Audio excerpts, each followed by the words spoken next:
Hello guys, magandang umaga po. Ako munang pinaikutan si boss bago ko siya gupitan.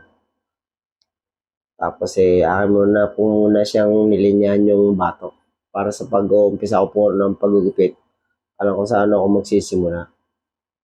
Una po muna siyang nilinyahan.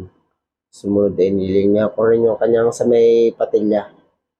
Sumunod gumamit po ako ng Onimay Jack Clipper Guide at aking binawas-buwasan po yung aking pinaglinyahan. Sumunod gumamit po ako ng 1.5 paper guard.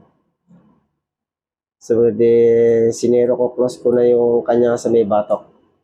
Pagkatapos aking pong nilinyahan po yung sa may likod ng kanyang teng. Sumunod yung tinanggal ko yung kanyang mga kantuan doon sa may patilya at aking pong sinetset. Sumunod gumamit po ako ng ng gunting at aking pong tinanggal-tanggal na po yung kanyang labis-labis sa kantuhan para mawala po yung kanyang labis-labis sa kantuhan. Sumunod inahitan ko na po siya rito at akayin na po siyang nililinis yung mga sa likod ng tainga. Hanggang dito na lang po at hindi na po niya pinatatanggal po yung sa may ibabaw, hindi niya pinabawasan. Kung gusto niya lang sa gilid. Sige po, hanggang dito na lang po.